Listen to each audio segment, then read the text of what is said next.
Well, hello, John. Hi. Good to finally see you in yes, person. Yes, it was on video. It's kind of weird. Yeah, and it's great to see this boat.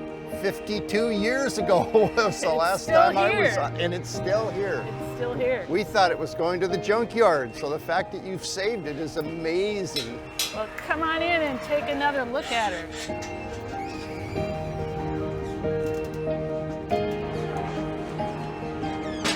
And of course, if you're doing this for real, when you cross the bow, you always go back and salute the flag before you come on board the boat. Right. When you have these engine telegraphs like this, you can see that there aren't too many different speeds at which they can run. And when you moved them, a bell rang, right.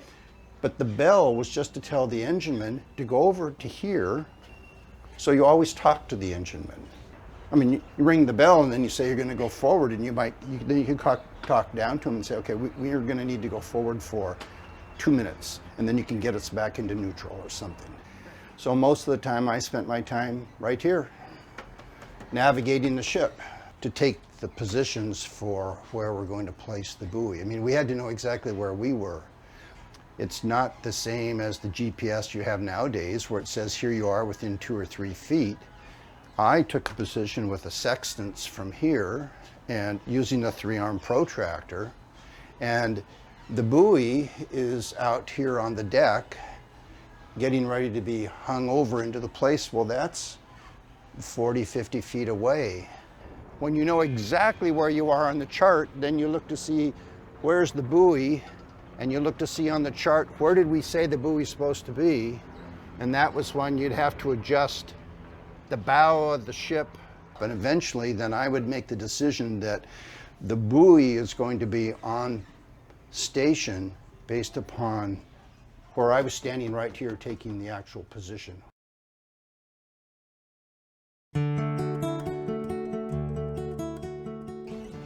Well, the training that I had, because I was an officer, I went to Yorktown, Virginia for 4 months, 9 days. That was what it was to go to Officers Candidate School to become an officer in the Coast Guard. Doesn't seem like long at all.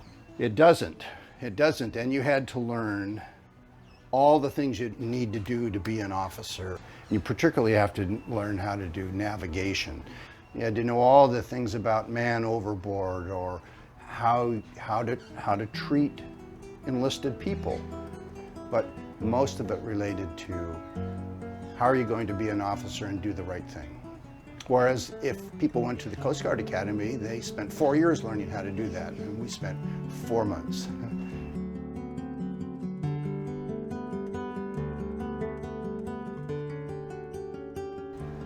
And is that what you called it? Because I had some people try to correct me and tell me it was the well deck. Buoy deck. And the buoy deck is controlled by usually the chief bosun. Right. And that was the one who made all the decisions about what you were going to do on the buoy deck. Depending on what you were doing, you might have 1 or 2 buoys on the ship because you're taking them out.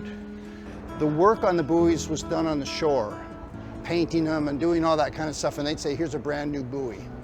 And then we would bring it down, we put the buoys on here, the chain is on here. Chain is 3-4 inch lengths, big round, be stacked up. The concrete anchors and the buoys. Now, one thing I do notice here, the deck was always open. Yes. Right here, that's where it all occurred. The chain went, and you'd have to look down here. You could see it from the outside, but the chain goes over through that length there. The chain is then flaked out on the deck like this if you wanted to release it. And this was the really dangerous part of it, is when you were going to release the chain, because the buoy is going to go down and then the chain is going to go ripping out through here, and someone with a sledgehammer, and you can see how beat down this is, the sledgehammer knocks this down, the chain is over there, this flips up into the air, and then this roar as all this chain goes out, because of course this isn't here. and presto, the buoy is where, hopefully, exactly where you wanted it. At least the anchor on it is, because we know we have enough additional chain to allow the buoy to swing. My full name is John Gordon Williams. That's where the JG comes from later on when I became a Lieutenant JG. I got into the Coast Guard during the time of the Vietnam War.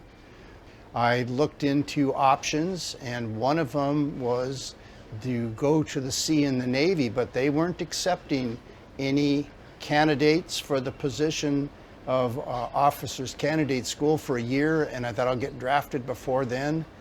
And someone said, had you tried the Coast Guard? And it had never occurred to me.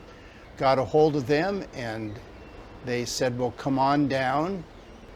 So I went down to a building in downtown Seattle where the Coast Guard had an office on the 13th floor, and there was one officer and a couple other people in the office, and he said, here's an application, and I filled out whatever pertinent information they needed. Days later, I got a letter in the mail that said that the Air Force had accepted me to be an Air Force officer, and I didn't want to be an Air Force officer, so I called this Coast Guard guy and said, I really don't want to go into the Air Force, but I'll do that if I need to, but I'd prefer to get into the Coast Guard if they'll accept me. And 2 days later in the mail, I got a letter saying you've been accepted into OCS in the Coast Guard. Officers, when they first came on, if you were on a ship, you probably got switched every 18 months. So I started on the Firebush in January, and 18 months later, which was August or something, then I was transferred from there. Came onto the Lilac sometime, I think in late September of 1971, and didn't know at the time that I was getting on the ship that it was going to be decommissioned 5 months later. The Lilac was a working ship doing good things for everybody. I mean, when you think you're in the military and it's a fighting thing and it's this and that kind of stuff, no, what the Lilac did is they went out there and made sure that the navigation was correct in the area where it works so that ships could go up and down safely. So there was a lot of gratification about doing the work. Well, the interesting part about the Lilac is that it was an old boat. Think like with everything, if it was brand new, you have a different feeling about it. This is like your old uncle or grandfather or something. You've been on this boat now, but you're not the first person on this boat. You're not the 100th person. There's a whole historical line of people that have been on this boat long before I was, doing the same kinds of things and hopefully getting the same kind of positive experiences.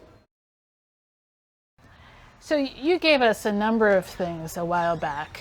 Sure. For our museum collection. Mm-hmm. And one of them was an invitation to the decommissioning ceremony. The ship was decommissioned at the end of January in 1972. Mm-hmm. So over 50 years ago now. Tell me about the picture of the base. This is the home port of the Lilac.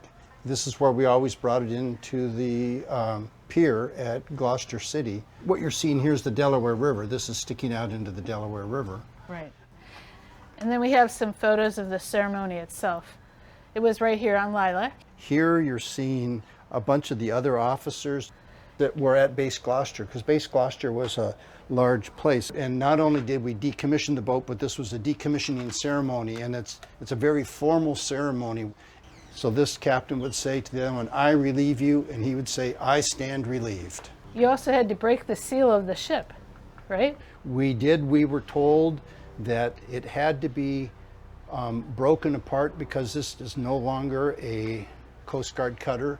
And so this official Coast Guard cutter seal for the Lilac, they told us to destroy it. And the captain and I both looked at that and said, let's cut it in half, which you can see here. We took a hacksaw, cut it in half, and he kept the part that's the male part that sticks up, and I kept the other parts. Yes, so this was used on official documents to show that they were official documents. Yeah.